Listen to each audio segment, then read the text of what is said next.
তামুতু, মরার আগে একবার মরো। হাসিবু ক্বাবলা আন তুহাসাবু আলাইক, তোমার হিসাব কিয়ামতের দিন করার আগে তুমি তোমার হিসাব করো। জীবনে কি কি পাপ করেছি আমি জানি, আমার চেয়ে ভালো কেউ জানে না। চিল্লায় বলেন ঠিক কিনা? কি কি অন্যায় করেছি আমার হৃদয়ের মধ্যে কথাগুলো আছে না নাই? পৃথিবীর কেউ না জানলেও আমি জানি কি জানি না। এজন্য হাসিবু ক্বাবলা আন তুহাসাবু আলাইক, তোমার হিসাব বসার আগে নিজে হিসাব করো কি কি করলা। আসল মরণের দিন শটান হয়ে তো শুয়ে পড়ো ভাই, মরার আগে আরেকবার মরো। মরার আগে আরেকবার কি করবেন? কথা বলেন, মরার আগে কি করতে হবে? হঠাৎ একদিন বিছানায় শটান হয়ে শুয়ে যান, চক্ষুটা বন্ধ করেন, ভাবেন মরে গিয়েছেন। এই তো মালাকুল মাউত চলে এসে রুহটা নিয়ে গেল। আত্মীয় স্বজন চিৎকার চেঁচামেচি শুরু করে দিল, কান্নার রোল পড়ে গেল চারদিকে। মাইকের মধ্য দিয়ে, মসজিদের মাইকে অ্যানাউন্স হয়, অমুক এলাকার নিবাসী অমুক ভাই আমাদের মধ্যে দুনিয়ায় নাই, তার জানাজা হবে এশার নামাজের পর। সবাই এসে রুহের মাগফিরাত করেন। সবাই আপনারে দেখতে আসবে, কেঁদে কেঁদে লোকজন আপনারে কবর দিতে আসবে। চিল্লায় বলেন ঠিক কিনা? কেঁদে কেঁদে সবাই আসবে, দেখার জন্য আসবে। ছেলেগুলো কাঁদবে, স্ত্রী কাঁদবে, বাবা মা কাঁদবে, বন্ধু বান্ধব কাঁদবে। আর ঘরের মধ্যে রাখা হবে না। এবার আপনাকে গোসল দেওয়ার পালা। চক্ষু বন্ধ করে চিন্তার দরকার আছে না নাই? একটু চোখটা বন্ধ করে ভাবেন, আপনাকে গোসল দেয়া হবে, জামাগুলো খোলা হবে। এত টাকা দিয়ে যে দামি গোসলখানা টাইলস লাগিয়ে ঘরে বানালেন, আপনার শেষ গোসলটা কি ওই দামি গোসলখানায় হবে? লাশ যেখানে ধোয়া হয় ওই জায়গায় ধোয়া হবে। আপনাকে কাফন পরানো হবে। আপনার কলিজার টুকরা ছোট বাচ্চাটারে বলা হবে, আব্বু দেখে যাও, তোমার বাবারে শেষবারের মতো দেখো। আপনার বাবা মা শেষবারের মতো একটা নজর দিয়ে আপনার চেহারাটা দেখে নিবে। বন্ধু বান্ধবরা শেষবারের মতো একবার আপনারে দেখে নিবে। জানাজার জায়গায় নেওয়া হবে। হবে না এই ঘটনাটা আমাদের? হ্যাঁ, হবে কিনা? হাজার হাজার মানুষ শেষ বিদায় দেওয়ার জন্য আসবে। চারটা তাকবীর দিয়ে ইমাম নামাজ শুরু করবে। আল্লাহু আকবার, আল্লাহু আকবার, আল্লাহু আকবার, আল্লাহু আকবার বলে নামাজ শুরু করবে। নামাজ শেষ। এবার পালকিতে করে কবরে যাওয়ার পালা। যেতেই হবে, যেতেই হবে। পালকিতে করে লোকজন নিতে শুরু করবে। কবরস্থানের ওই জায়গায় যেখানে মানুষ বছরে মানুষ না মরলে যায় না, ওই গহীন নিঝুম কবরস্থানে ঢুকানো হবে। পালঙ্ক থেকে নামিয়ে আপনার জন্য করে রাখা আগ থেকে কবরটার মধ্যে শুইয়ে দেয়া হবে। উপরে বাঁশ দিয়ে ছাউনি, শেষবারের মতো সবাই দেখে বাঁশের ছাউনির উপরে মাটি চাপা দিবে। ঠিক কিনা? চলে যাবে সবাই, কেউ নাই, অন্ধকার, শুধু অন্ধকার। এই অন্ধকার যেন শেষ হতে চায় না। এই ঘটনা ঘটবে না আমাদের? কথা বলেন, ঘটবে কিনা? এজন্য মরার আগে এগুলো চিন্তার দরকার আছে না নাই? মরার আগে আরেকবার মরার দরকার আছে না নাই? এজন্য রব্বুল আলামিন বলেন, বাল তুসিরুনাল হায়াতাদ দুনিয়া ওয়াল আখিরাতু খায়রুন ওয়া আবকা। এই দুনিয়ার জীবনটাকে তোমরা আসল জীবন মনে করো, এটা আসল জীবন নয়। আসল জীবন হলো কবরের জীবন। চিল্লায় বলেন ঠিক কিনা? এজন্য লাইফটা হলো one time, one chance. Second কোনো চান্স আপনাকে দেয়া হবে নাকি? কাফেররা বলবে, ইয়া রাব্বি আরেকটা সুযোগ দেন। লাউ আন্না লানা কাররা ইয়ানি মাররা, আল্লাহ আরেকটা সুযোগ যদি পেতাম দুনিয়াতে ভালো করে আসতাম। আল্লাহ বলবেন, ইন্নাহা কালিমাতুন কাইলুহা, এটা শুধু তাদের মুখের কথা, তাদেরকে আবার সুযোগ দিলেও তারা কিচ্ছু করবে না। চিল্লায় এখন ঠিক কিনা? এজন্য একটা চান্স আমরা পেয়েছি, এই দুনিয়ার ওয়ান চান্সে আমরা ভয় পাবো একজনকে। চিল্লায় বলেন তিনি কে? এজন্য যেতে আমাদেরকে হবে। এই মরণ থেকে পালানোর কোনো সুযোগ কেউ পালাতে পারে নাই। এই মরণ হলো আখিরাতের প্রবেশদ্বার। মরণ নামক পালকিতে চড়ে আমরা কবরের ভেতরে ঢুকি। মরণ হলো প্রথম পর্ব, কবর হলো দ্বিতীয় পর্ব। যেরকম ঠিক কিনা? এজন্য বিশ্বনবী বললেন, আল কবর রাউদাতুম মিন রিয়াদিল জান্নাহ আও হুফরাতুম মিন হুফারিন নার। কবর হলো কারো জন্য জান্নাতের বাগান, কারো জন্য জাহান্নামের গর্ত। আমরা বলি, আল্লাহ আমাদের কবরটারে জান্নাতের বাগান বানাও।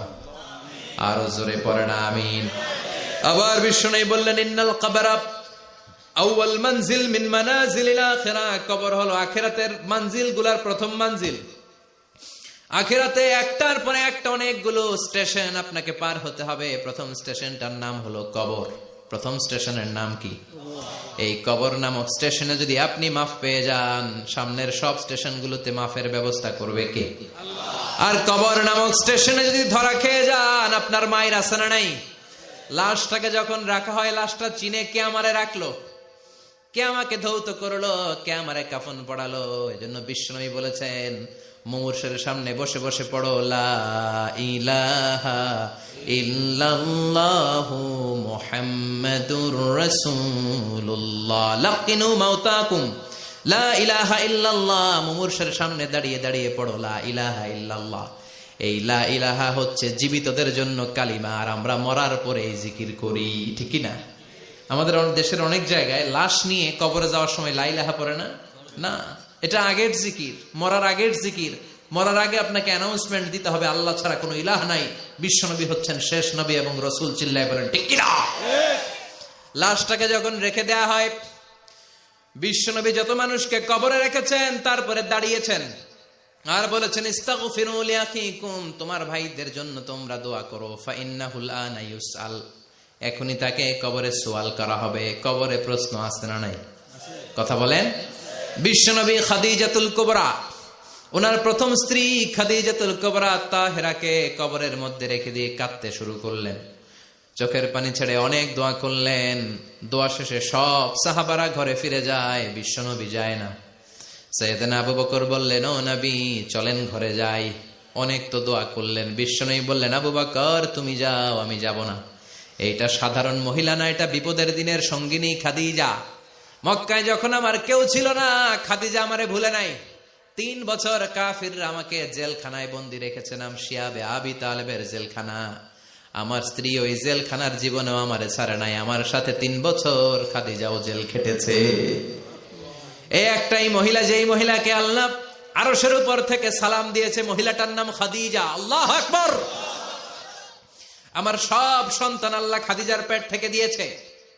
ফাতেমাতুজ জোহরা খাদিজার মেয়ে, জাইনাব খাদিজার মেয়ে, উম্মে কুলসুম খাদিজার মেয়ে, রুকাইয়া খাদিজার মেয়ে, আবুল কাসেম বিশ্বনবীর ছেলে খাদিজার ছেলে, আব্দুল্লাহ যাকে তাইয়্যিব এবং তাহের নামে আমরা চিনি, সেও খাদিজার ছেলে। সুবহানাল্লাহ।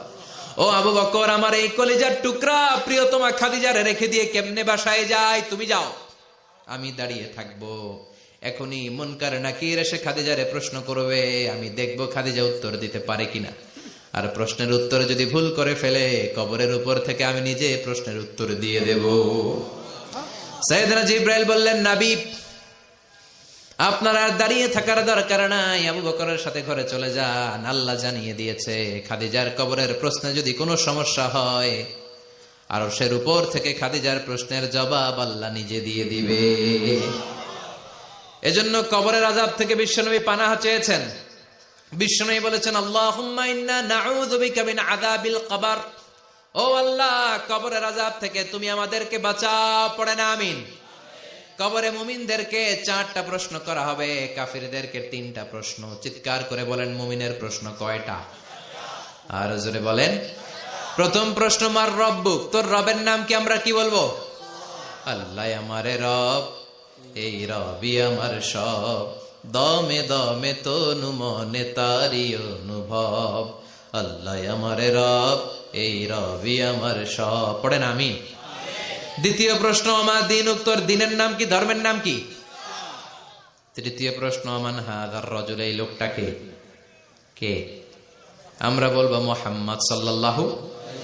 3টা প্রশ্নের উত্তর যখন আপনি কবরে করে দিতে পারবেন, অতিরিক্ত একটা প্রশ্ন ওয়ামা ইলমুক, এই যে 3টা প্রশ্নের উত্তর পাল্লা, কেমন করে উত্তর জানলা? কোত্থেকে শিখেছ? নকল করে আনছো কাফনের কাপড়ে? পরীক্ষার হলে নকল আছে না নাই? হাতে নকল আছে না? পায়ে নকল, মুজার ভিতরে নকল আছে না নাই? মোবাইলে নকল আছে না নাই? নকল থেকে আল্লাহ তুমি বাঁচাও। আরো আসতে কোন আমি। কিভাবে জানলা? কেমন করে 3টা প্রশ্নের উত্তর শিখলা? What is the source of your knowledge? তথ্যসূত্র কি? আপনাকে বলতে হবে আমি যেই কিতাবটা থেকে শিখেছি কিতাবটার নাম কি। চিল্লায় বলেন কি নাম? এই কিতাবটা হলো কোরআন। আপনাকে বলতে হবে কোরআন থেকে আমি শিখেছি, বিশ্বনবীর হাদিস থেকে আমি শিখেছি। 4টা প্রশ্নের উত্তর যখন পারবেন, ফেরেশতারা বলবে আহলান সাহালান, খোশ আমদেদ, কংগ্রেচুলেশন, বাহ বাহ, তুমি তো চমৎকার পেরেছো। ফায়ুফসাহু লাহু কবরুহু 70 যিরাআন, মুমিন বান্দার কবরটা 70 হাত লম্বা করে দেয়া হবে। ইফতাহু লাহু বাবুন ইলাল জান্নাহ, জান্নাতের দিকে তার কবর থেকে একটা দরজা বানিয়ে দেয়া হবে। জান্নাতের সুঘ্রাণ ঠান্ডা বাতাস এসে তার কবরের ভিতরে ঢুকতে শুরু করবে। ইলবাসু লিবাস মিন আহলিল জান্নাহ, জান্নাতীদের পোশাক তার গায়ের মধ্যে পরিয়ে দেয়া হবে। আল্লাহু আকবার। আর বলা হবে নাম কানাউমিল আরুস, বাসর রাতে বর যেমনি কনেকে নিয়ে ঘুমিয়ে যায়, তুমিও একটা ঘুম দাও। আলহামদুলিল্লাহ পড়ে মুমিন বান্দা আনন্দের একটা ঘুম দিবে। ইসরাফিলের সিংগার আওয়াজ ছাড়া পৃথিবীর কোনো কিছুই তার আগে ঘুম ভাঙতে পারবে না। আল্লাহ আমরাও যেন সেদিন কবর একটা মজার ঘুম দিতে পারি, তুমি তৌফিক দাও। জোরে পড়েন আমিন।